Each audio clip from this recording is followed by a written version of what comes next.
The fluorescent lights hum like angry insects above the police station counter. Officer Brennan leans back in his chair, boots propped on a desk scattered with coffee-stained reports. His partner, Officer Hayes, scrolls through his phone, barely suppressing a grin. At the counter stands Grace Winters, 73 years old, 5'3", wearing an ivory coat that's seen better decades. Her hands, weathered knuckles swollen from arthritis, clutch a manila folder. Papers inside tremble slightly. "Ma'am, like I said 3 times now, you need an appointment." Brennan's voice drips with theatrical patience, the kind reserved for children and inconveniences. Grace's voice is quiet but clear. "I'm filing a formal complaint about voter intimidation in District 7. Armed men at polling stations, checking IDs that aren't required, turning people away." Hayes snorts. "Armed men? You mean security?" "I mean intimidation." Grace slides a photograph across the counter. Brennan doesn't look at it. "Listen, Grandma," he catches himself, grins wider. "Ma'am? You got some concerns, we'll pass them along. Come back next week, month sometime." Grace doesn't move. "I have documentation. Witness statements. Video evidence." "Video evidence," Brennan mimics her carefully enunciated words, exaggerating the formality. Hayes laughs outright now. Another officer near the coffee machine glances over, uncomfortable but says nothing. Grace's jaw tightens. "Just a fraction. I'm entitled to file a report. It's my legal right." Brennan stands slowly, walks to the counter. He leans close enough that Grace can smell coffee and contempt. "Know your place." He taps the counter twice. "We're done here." The station goes quiet. Even Hayes stops scrolling. Grace looks at Brennan for a long moment. Then she reaches into her purse. Every officer's hand moves toward their belt. Grace pulls out a pen. "I'll need your badge numbers," she says. "All of you." The silence breaks into laughter. 12 hours earlier, morning sunlight pours through Grace Winters' kitchen window like liquid gold. She stands at her counter, hands wrapped around a chipped mug that reads "World's Best Judge," a gift from her late husband. Marcus, 20 years gone now. Her home sits on Maple Street, a modest neighborhood where chain-link fences separate tiny yards and children's bicycles lean against porch railings. Grace's house is the one with the garden. Emerald green tomato plants climbing wooden stakes, roses blooming despite the late season. She moves through her morning routine with practiced precision. Toast, no butter. Tea, no sugar. The radio plays softly. News about voter turnout, concerns about accessibility, reports of confusion at polling stations. Grace listens closely. Always listening. Through the window, she watches Mrs. Chen next door water her petunias. 2 houses down, the Morrison boy practices basketball, the rhythmic bounce echoing off asphalt. A quiet street, a safe street.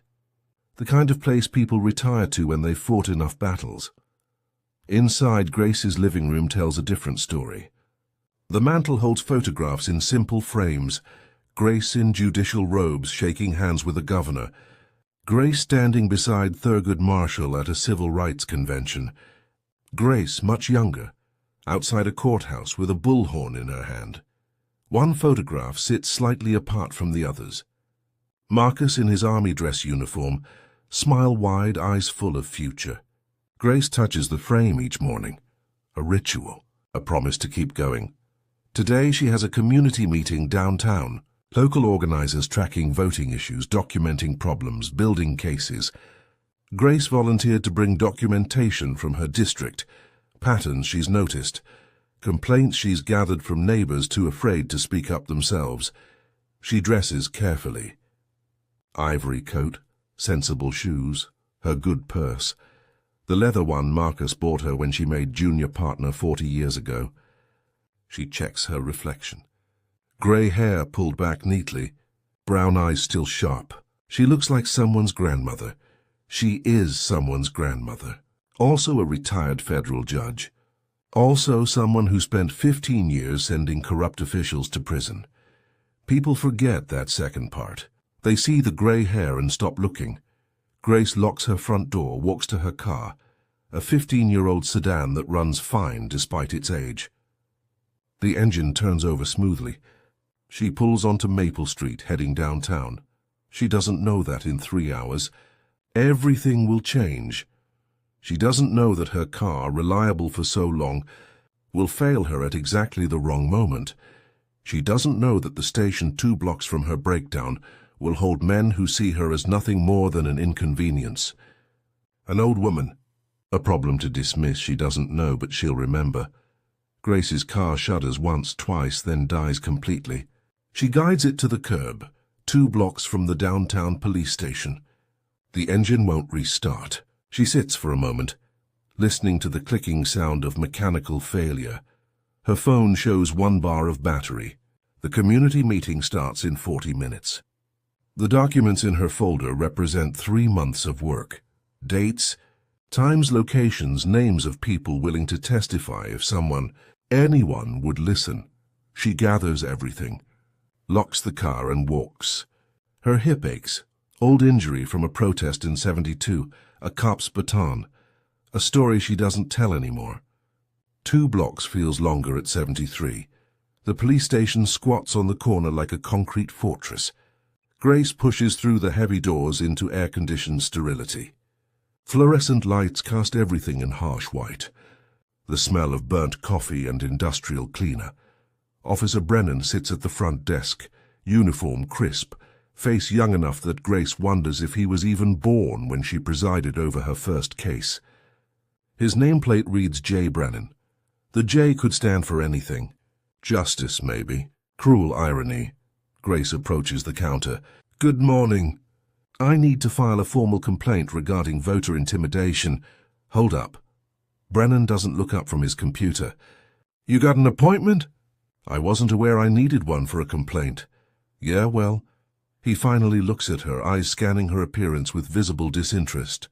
"New policy. Everything goes through scheduling now." Grace sets her folder on the counter. "This is time-sensitive. There's an election in 6 days, and what's happening in District 7 violates, Hayes echoes from behind Brennan, drawing the word out like taffy. He's younger, broader, with the kind of swagger that comes from never being told no. "You a lawyer, ma'am?" "I'm a citizen exercising my right to waste our time," Brennan cuts in. He pushes the folder back toward her without opening it. "Look, I'm sure whatever you think you saw was just, confusion happens a lot with—" He gestures vaguely at her, a movement that encompasses her age, her race, her audacity to stand there. Grace's voice remains level. "I have photographs, witness statements, video documentation of armed individuals, not official poll workers, demanding identification that's not legally required, and turning away eligible voters." "Video documentation," Brennan repeats, loading the words with mockery. He glances at Hayes. "She's got video documentation." The laughter starts small. Hayes's snicker, another officer's chuckle from across the room. It builds like a wave. Grace stands perfectly still, folder in her hands, watching men who've never had to fight for anything mock her lifetime of fighting. Brennan leans forward. His breath smells like coffee and power. "Listen, Grandma, I don't know what you think happens here, but we got real crimes to deal with. Not—" he waves at her folder. "Not some old lady's confusion about how voting works. I know exactly how voting works." Grace's voice drops lower, harder. "And I know how the law works. And right now you're violating my right to file a complaint." Brennan's smile vanishes. "Know your place." The words land like a slap. The room goes silent. Even the officers, pretending not to listen, freeze. Grace sets her folder down carefully. "I'd like your badge number." "Hand his." She nods toward Hayes.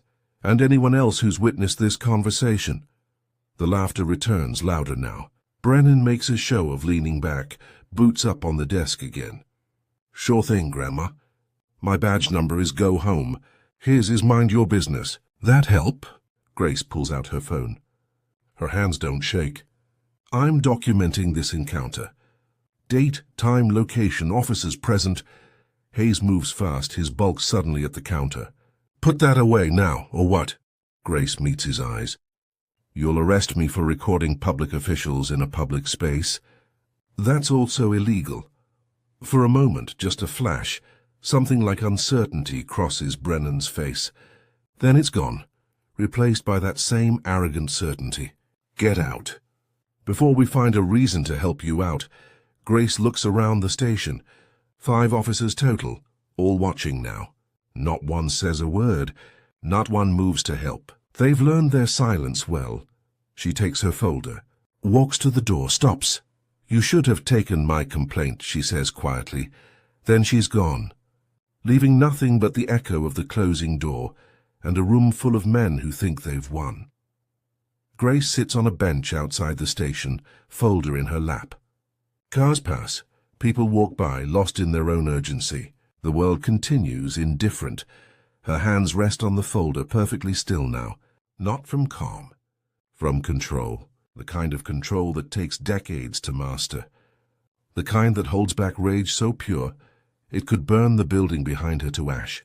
She closes her eyes. Breathe in. Count to 4. Breathe out. The technique a therapist taught her in 1986, after a case where she'd sent 3 cops to prison for beating a teenager to death. After she'd received threats daily for 6 months. After Marcus had begged her to quit. Know your place. The words circle her mind like vultures. She's heard them before. Heard them when she applied to law school in 1968. Heard them when she made partner at a firm that had never hired a black woman. Heard them when she put on judicial robes for the first time. She'd thought, foolish, naive, that the words had died. That her generation had killed them through sheer stubborn refusal to disappear. But hate doesn't die. It just learns new masks, puts on a uniform, hides behind badges and procedure. Grace opens her eyes. A young woman walks past, pushing a stroller. Baby sleeping peacefully. The woman is black, early 20s, wearing scrubs, probably coming off a night shift. She looks exhausted. She looks afraid in that casual way people learn to carry, like an extra layer of clothing. That's who Brennan and Hayes will dismiss next. That's who the system chews up. Grace opens her phone. The battery shows 5% now. She scrolls through her contacts. Most are old colleagues, retired like her. Some are dead. But a very select few, still have power. Her thumb hovers over one name, Samuel Cartwright. Private, the man who mentored her. Who'd retired as state attorney general 5 years ago, but still had the governor's ear. Still had connections. Still owed her favors from cases she'd let him take credit for when he was climbing. She hasn't called Sam in 2 years. Not since Marcus's funeral. Her thumb hovers. Know your place. Grace presses the name. The phone rings once, twice, 3 times. Grace? Sam's voice, older but still sharp. Is that you? I need a favor, Grace says quietly. A big one. Behind her, through the station windows, Brennan laughs at something Hayes said. They've already forgotten her. That's their first mistake. 85 Federal Courthouse, downtown. Grace Winters stood before Judge Samuel Cartwright's bench, hands steady despite the tremor of exhaustion. She'd been awake for 36 hours preparing closing arguments. The case, 3 police officers accused of beating a black teenager so severely he'd lost vision in one eye. The defense had painted the boy as a thug, a threat, someone who'd resisted arrest. They had witnesses, other officers who swore they'd seen the boy lunge at them first. Grace had security footage from a nearby gas station. Grainy, black and white, but clear enough. The boy's hands had been raised. He'd been complying. Then the batons came down. The jury deliberated for 4 hours. Guilty, all 3 counts. Afterward, Judge Cartwright called Grace into his chambers. She'd expected congratulations, maybe a handshake. Instead, he'd poured 2 glasses of scotch, highly irregular, and studied her for a long moment. You know what you've done? He'd asked. Put 3 corrupt cops away. You've made enemies. Powerful ones. Every bad cop in this city now has your name memorized. He'd slid the scotch across his desk. Question is, what will you do about it? Grace had taken the glass. Keep going. Cartwright had smiled then. Good, because I'm recommending you for a judicial appointment. You're going to need protection. Best protection is a robe of your own. That had been the beginning. Grace rose through the judiciary faster than anyone expected. Municipal court to county to federal bench by the time she was 45. She had presided over corruption cases, civil rights violations, police misconduct trials. She'd sent cops to prison, sent politicians to prison, sent anyone who thought the badge or the office put them above the law. She'd earned respect. And enemies. She'd received death threats, had her tires slashed, had Marcus followed home from work by cars with tinted windows. They'd had no children, a choice Grace had never regretted, especially during those years when every case felt like walking through fire. Marcus had been her anchor. Former Army, calm as morning lake water with a laugh that could diffuse any tension. He'd cook dinner while she reviewed case files. He'd rub her shoulders when the threats got bad. He'd never once asked her to stop. You're exactly where you should be, he'd told her 1,000 times, fighting the good fight. Grace had retired at 65, exhausted but unbroken. 15 years on the federal bench. Hundreds of cases, dozens of precedents. A legacy built on refusing to look away from injustice. She'd thought her fighting days were over. Thought she'd earned rest. She'd been wrong. Because sitting on that bench outside the station, phone pressed to her ear, Grace realized something crystallizing and clear. You don't retire from justice. Justice follows you. Finds you when you're old and tired and think you've paid your dues. It finds you and asks one more time. Will you stand up? Grace listened to Sam Cartwright promise to make calls, to investigate, to use his remaining influence. She thanked him. Hung up, then she made a second call. To a journalist who'd broken police corruption stories before, who owed Grace for a tip that had won her a Pulitzer nomination, then a third call. To someone whose name she'd never speak aloud, someone in internal affairs who'd worked quietly for years, documenting patterns others ignored. Grace built her case the way she'd always built cases, one piece at a time, methodically, patiently. Marcus used to joke that she was the most dangerous kind of lawyer, the kind who never rushed, the kind who waited until she had everything. Then struck like lightning. She could almost hear his laugh now carried on the wind. One more fight, she whispered to the memory. Just one more. Grace returns to the station the next morning. Not the front desk this time. She enters through the side entrance marked Public Records Access, a room most citizens don't know exists. Every station has one, required by law, rarely used. A young officer sits at the desk, early 20s, nameplate reading M. Rodriguez. He looks up as Grace enters, surprise flickering across his face.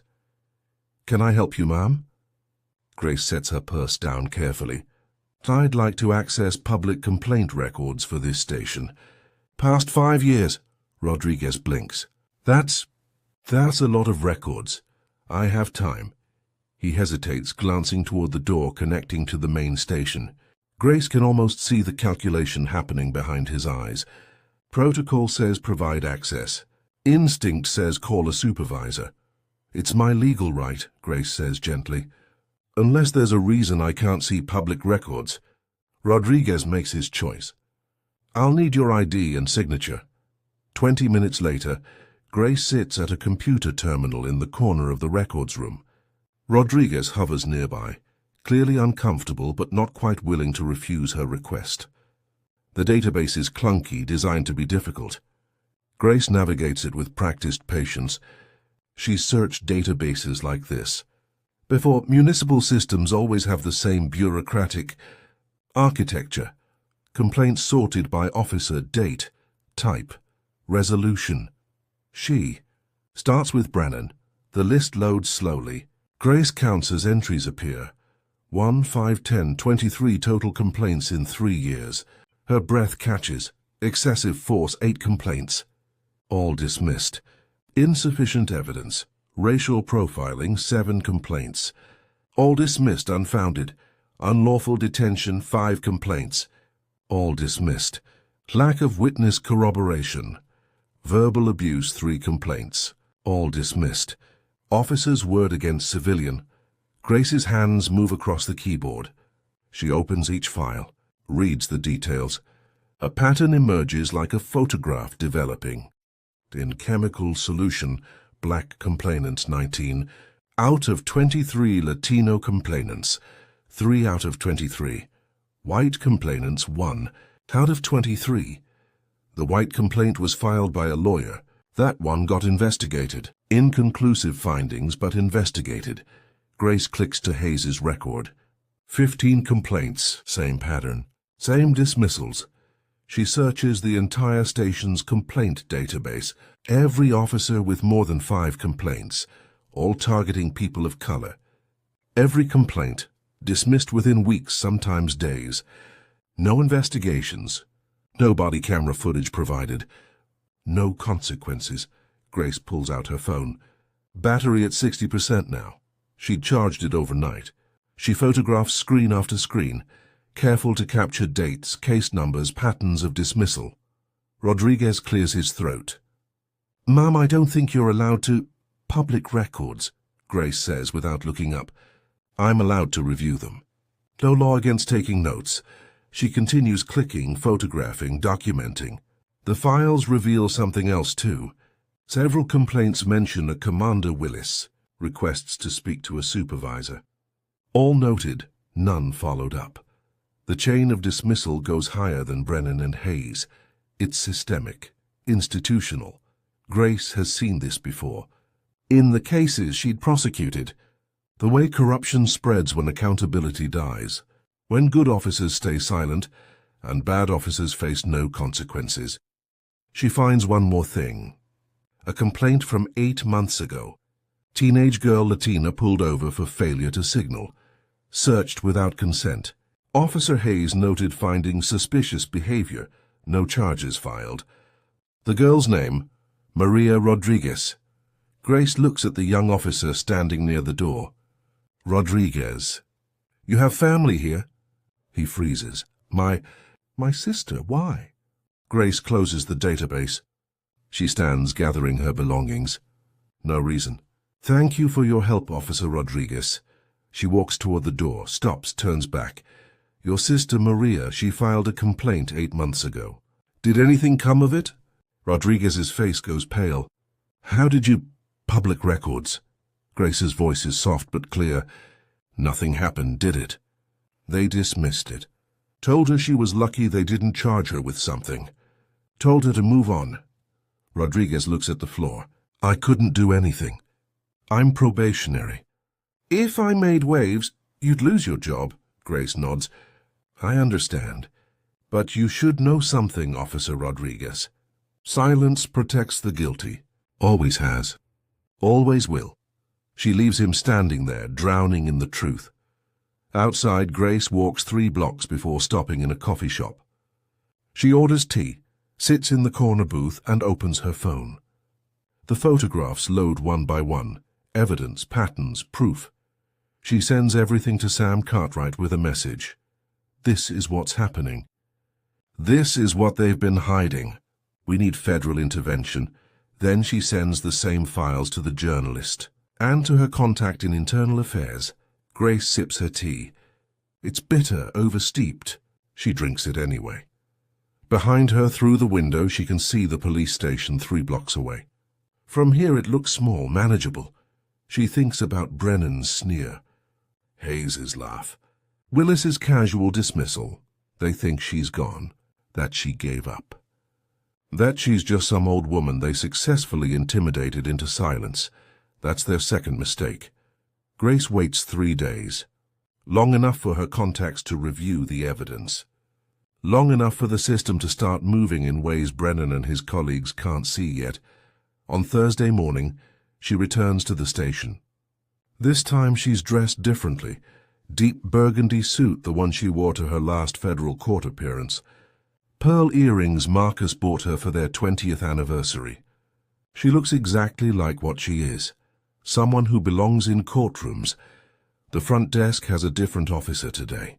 Younger woman, nervous eyes, Grace approaches calmly. I need to speak with Commander Willis. Tell him Judge Grace Winters is here regarding a formal complaint. The officer blinks. Judge. Retired federal judge. Tell him exactly that. 5 minutes later, Grace sits in a grey-walled waiting area. Officers pass by, some glancing at her with recognition. The old woman from earlier in the week. She sees Brennan emerge from a side office, coffee in hand. He spots her. His smirk returns instantly. Back again? Thought we were clear last time. Grace doesn't respond. Just meets his eyes with the same steady gaze she used to give lying witnesses. Brennan walks closer. You hard of hearing, Grandma? Or just slow? The door to the commander's office opens. Willis steps out. Mid-50s, grey temples. The tired look of someone who's made too many compromises. Mrs. Winters? Judge Winters, Grace corrects gently, standing. Thank you for seeing me.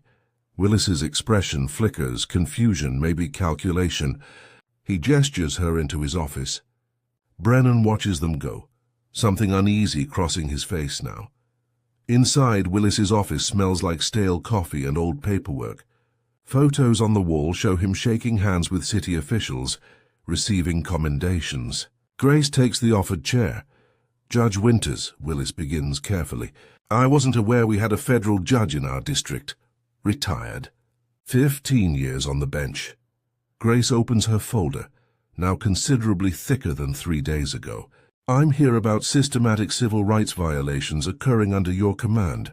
Willis's jaw tightens. That's a serious accusation. It's a documented pattern.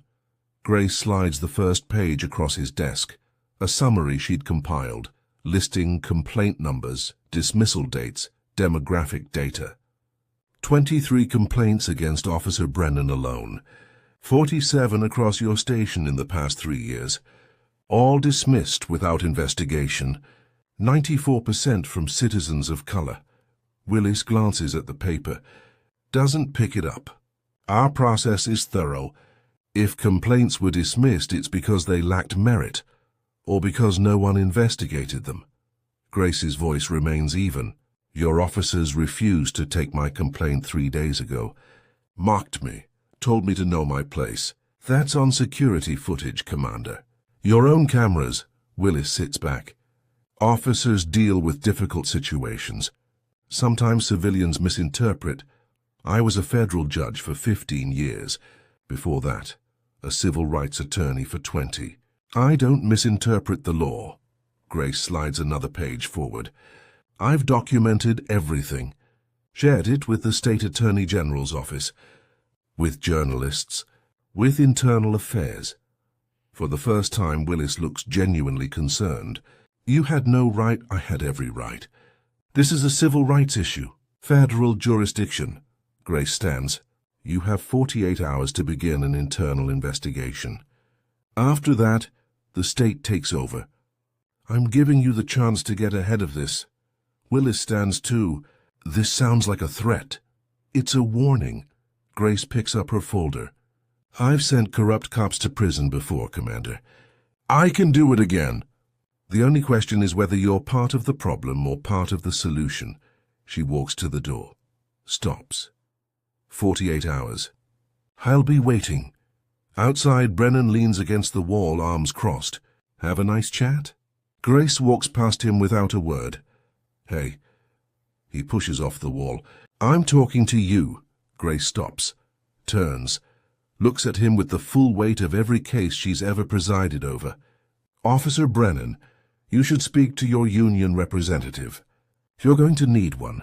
She leaves him standing there, his smirk finally gone. In her car, Grace sits for a moment before starting the engine. Her hands shake now, not from fear, from adrenaline. She'd done what she came to do. Warned them, given them a chance. She didn't expect them to take it. Men like Willis never do. They double down. Circle wagons, but she'd followed protocol. Offered the chance for internal correction. Now she waits for them to refuse. Then the real fight begins. Grace drives home, permits herself one small smile. They still think they can make this go away. Still think she's just one old woman. That's their third mistake. That night, Brennan and Hayes meet at Murphy's bar, Cop bar, 3 blocks from the station. Dark wood, dim lights. The kind of place where off-duty officers complain about civilians and pretend they're heroes. Federal judge, Hayes mutters into his beer. Since when? Brennan shakes his head. Doesn't matter. She's retired. Got no authority. Willis will handle it. Willis looked scared. Willis always looks scared. That's why he's behind a desk. Brennan drains his glass. Some old lady rattles her papers, makes threats. We've seen it before. Remember that ACLU lawyer last year? Came in all high and mighty. Nothing happened. Hayes nods, but the certainty doesn't quite reach his eyes. What if she actually sent stuff to the AG? Then it gets filed away with all the other complaints nobody reads. Brennan signals the bartender for another round. We're fine. Trust me. They toast to being fine. 2 old women who don't know their place. To another crisis averted. 3 miles away, Grace sits in her study. Her laptop open. Files organized in neat digital folders. She's worked until midnight, cross-referencing complaints with arrest records, finding patterns, building the case the way she'd build any case. Thorough, airtight, undeniable. Her phone buzzes. Text from Sam Cartwright. AG's office reviewing tomorrow. This is bigger than we thought. Stay safe.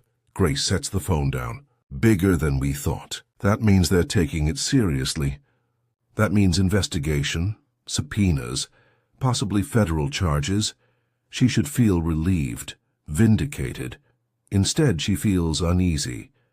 That prickling sensation at the base of her skull, the one she'd learned to trust during 35 years of legal work. The one that said danger was close. Her phone rings. Unknown number. Grace stares at it, remembering the midnight call 3 days ago. She lets it ring 4 times, answers Judge Winters. A male voice, calm, measured. We need to talk about what you've uncovered. Who is this? Someone who knows you've been asking questions, looking at records, making calls. A pause. You should stop. Grace's hand tightens on the phone. Is that a threat? It's advice. You're poking at something bigger than a few bad cops.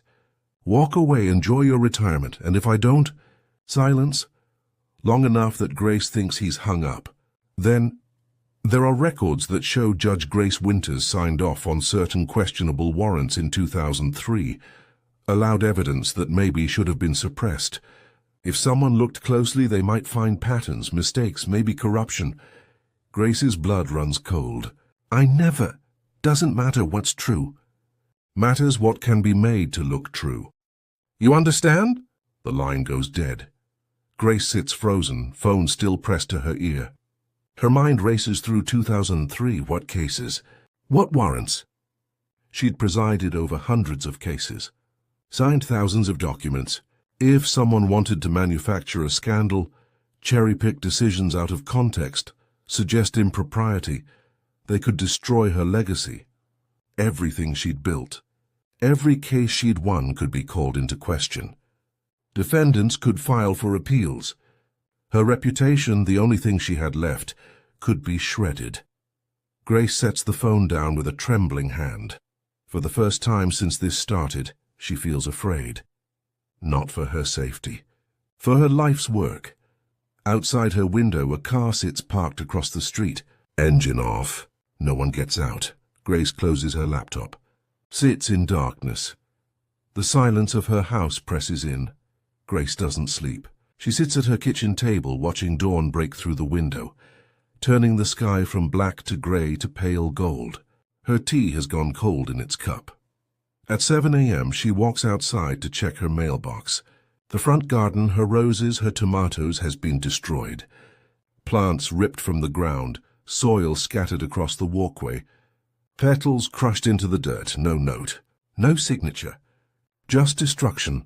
Mrs. Chen's curtains twitch next door. Grace looks over, makes eye contact. Mrs. Chen drops the curtain quickly. Doesn't wave. Doesn't come outside. Grace stands in her ruined garden, ivory coat pulled tight against the morning chill. She bends slowly, hip protesting, and picks up a crushed rose. Red petals, brown at the edges now. She'd planted these roses the year after Marcus died. Therapy through gardening, the grief counselor had suggested. 5 years of growth, destroyed in minutes. Grace goes back inside, calls Sam Cartwright, voicemail. She tries the journalist, voicemail, her internal affairs contact. Phone disconnected. She sits on her couch, phone in her lap, and feels the isolation close in like fog. This is how it works.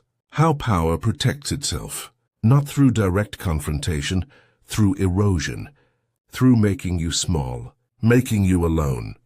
Making you doubt whether the fight is worth the cost. Grace has seen it before. Watched witnesses recant. Watched victims disappear. Watched good people choose safety over justice, because the price of justice was everything they had. She'd always judged them silently. Wondered why they gave up. Now she understands. Her phone sits silent. No calls, no texts. Even her distant niece, who usually checks in weekly, hasn't messaged. Either she hasn't heard or she's scared of association. Grace walks to the mantel. Marcus's photograph looks back at her, that eternal smile. Next to it, a photo of her in judicial robes, standing tall and proud. What do I do? She whispers to the images. They're going to destroy everything we built. The photos don't answer. They never do. Grace sits in her living room as morning becomes afternoon. The silence is absolute. No neighbors stopping by. No phone calls. No movement outside except that same car, still parked across the street. She thinks about the voice on the phone. Walk away. Enjoy your retirement, she could. She could delete the files, stop making calls, let it go. The AG's office might proceed without her, might not. But she'd be safe. Her legacy would be safe. She'd just have to accept that Brennan and Hayes would keep their badges. Keep dismissing complaints. Keep treating people like her, like Maria Rodriguez, like they don't matter. Grace closes her eyes. Feels the weight of 73 years. Every fight. Every battle. Every time she'd stood up and paid the price, she's so tired. But somewhere across the city, there's a young woman like Maria Rodriguez who'll be pulled over tomorrow. Dismissed, violated, told to know her place. And if Grace stops now, who speaks for her? Grace opens her eyes. Looks at Marcus's photo. One more, she whispers. Just one more. She picks up her phone. Scrolls through contacts. Finds one name she hasn't tried yet. Officer M. Rodriguez, she types, we need to talk. I'm not stopping, are you? She hits send before she can reconsider. Then she waits. Rodriguez's reply comes 2 hours later. Rosie's Diner. 6 p.m. Come alone. Grace arrives early. The diner sits on the edge of downtown. Vinyl booths, checkered floor. The smell of coffee and grease. She chooses a corner booth with a view of the door. Rodriguez arrives at exactly 6. He's out of uniform, wearing jeans and a jacket, looking younger somehow, more vulnerable. He slides into the booth across from Grace, eyes scanning the diner nervously. This is insane, he says quietly. If anyone sees me, they'll think a young man is having dinner with his grandmother. Grace slides a menu toward him. Order something. It helps sell the story. They order coffee for both. Rodriguez doesn't touch his when it arrives. You don't know what you're asking, he begins. I have 6 months on the force. 6 months. I speak up, I'm done. Not just fired, blacklisted. No department will touch me. I know, Grace says. I'm not asking lightly. Then why ask at all? Grace pulls out her phone. Shows him a photograph, one of the complaint records. His sister's name visible. Because they did this to Maria, and they'll do it to someone else's sister tomorrow, and the day after. Rodriguez stares at the screen. His jaw works silently. You filed an incident report that night, Grace continues softly. I found it in the system. You documented everything Hayes did. His behavior, his language, the illegal search. You followed protocol, and they buried it. Rodriguez's voice cracks. My own report. My training officer told me to drop it. Said Maria probably mouthed off, probably deserved it. Said if I pushed, I'd be gone before my probation ended. So you stayed quiet. So I stayed alive in the job. Rodriguez finally meets her eyes. You think that makes me a coward? I think it makes you human. Grace pauses. I also think you became a cop for a reason, and that reason is dying every day you stay silent. Rodriguez laughs bitterly. You sound like my mother. She wanted me to be one of the good ones. Change things from inside. He shakes his head. There is no inside. There's only the system, and the system protects itself, not if we have evidence. Grace leans forward. You said you filed a report. Do you have copies? Anything they haven't destroyed? Rodriguez hesitates. The longest 10 seconds of Grace's life pass. I kept everything, he finally says. Body camera footage from that night. I downloaded it before they could erase it. Audio recordings of my training officer telling me to drop it. Text messages from Hayes to other officers joking about my sister. He pulls out a USB drive from his jacket pocket, sets it on the table between them. I've been keeping it all. Didn't know what to do with it. Didn't know if anyone would care. Grace stares at the small drive. Evidence, real, documented, undeniable evidence. How many other incidents? She asks. Dozens. I started documenting everything I saw. Every dismissed complaint. Every time someone like Brennan or Hayes did something wrong and got protected. Rodriguez pushes the drive toward her. That's all there. Dates, times, witnesses, everything.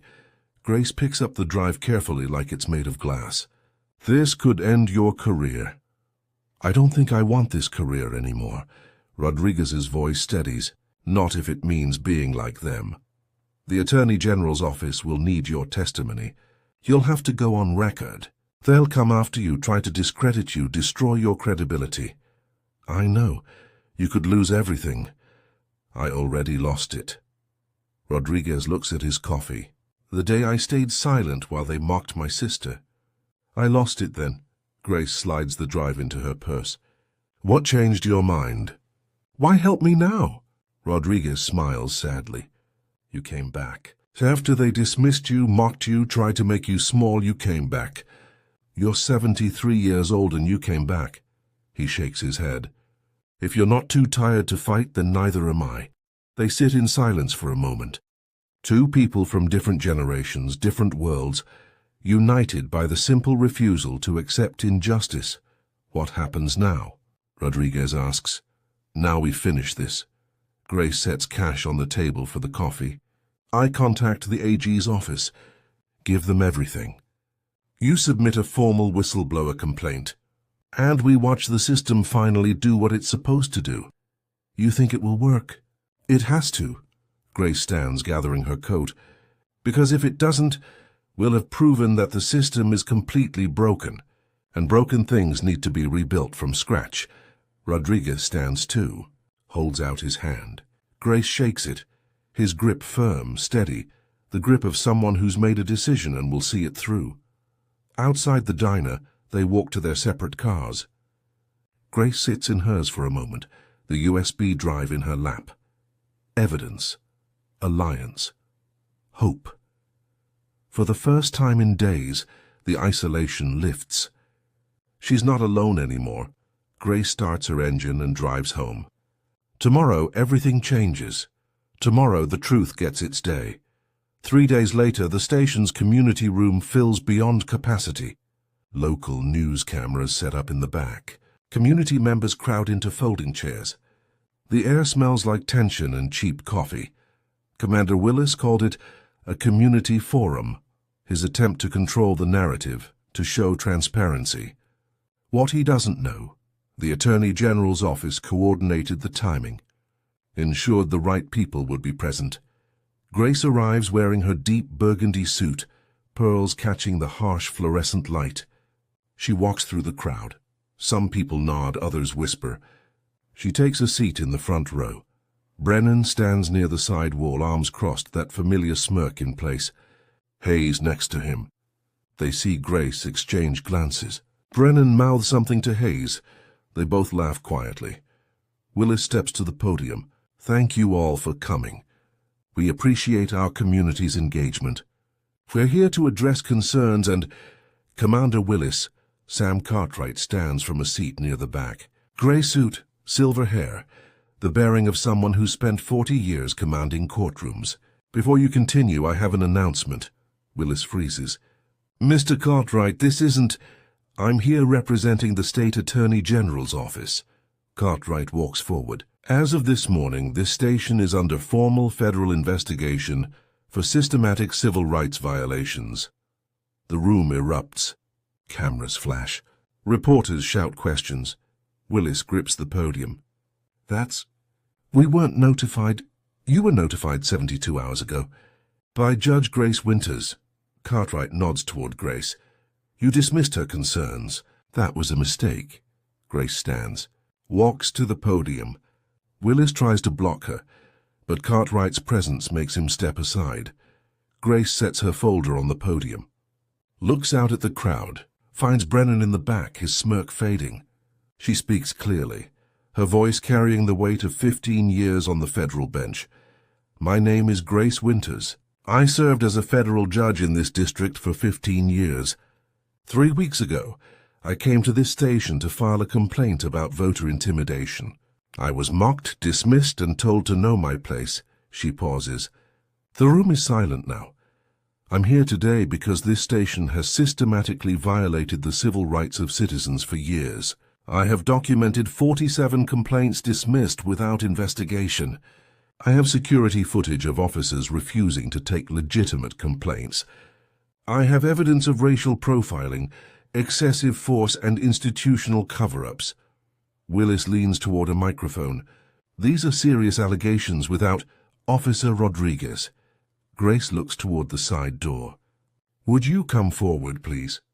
Rodriguez enters in full uniform, looking terrified but determined. He walks to the front. The other officers stare at him like he's a ghost. "Officer Rodriguez has provided testimony and evidence," Grace continues. "Body camera footage, audio recordings, documentation of dismissed complaints. Would you like to see it, Commander?"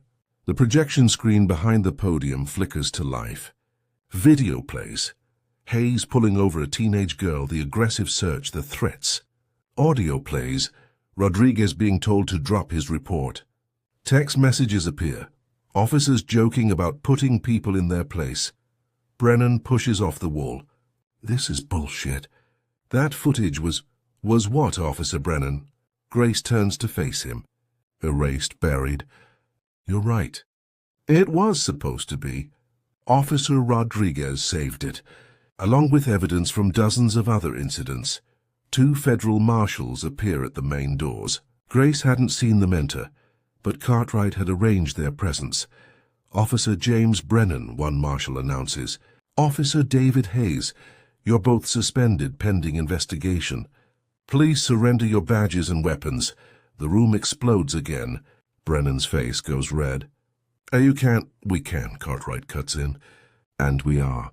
Commander Willis, you're also suspended. This entire command structure is under review." Willis collapses into a chair, face ashen.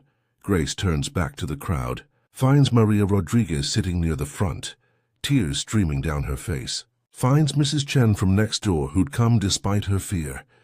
Finds a dozen other faces, people who'd filed complaints, been dismissed, been told they didn't matter. "This is what happens when people think badges put them above the law," Grace says quietly. "This is what happens when silence is mistaken for consent, when age is mistaken for weakness, when color is mistaken for criminality." She looks directly at Brennan. "You told me to know my place. I do. My place is standing against injustice. Always has been. Always will be."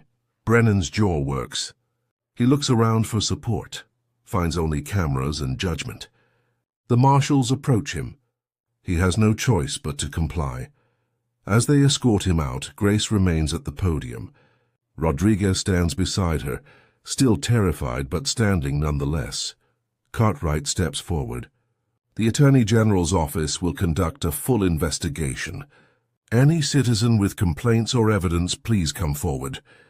You will be heard. You will be protected." The crowd begins to clap. Slowly at first, then building. Maria Rodriguez stands, clapping hard. Others join. The sound fills the room like thunder. Grace doesn't smile. This isn't victory, it's accountability. The bare minimum of justice, delivered decades too late for too many people. But it's something. It's a start. She steps down from the podium. Rodriguez follows. As they walk toward the exit, a reporter calls out, "Judge Winters." "How does it feel?" Grace stops, considers. It feels like the system finally did what it was supposed to do. I just wish it hadn't taken so long. Outside, the evening air is cool. Grace breathes it in deeply. Rodriguez stands beside her. "What now?" "Now we testify. We document. We make sure this sticks." Grace looks at him. "And you find a new station? One that deserves an officer like you. You think that exists?" "I have to believe it does." Grace starts toward her car. "Otherwise, what are we fighting for?"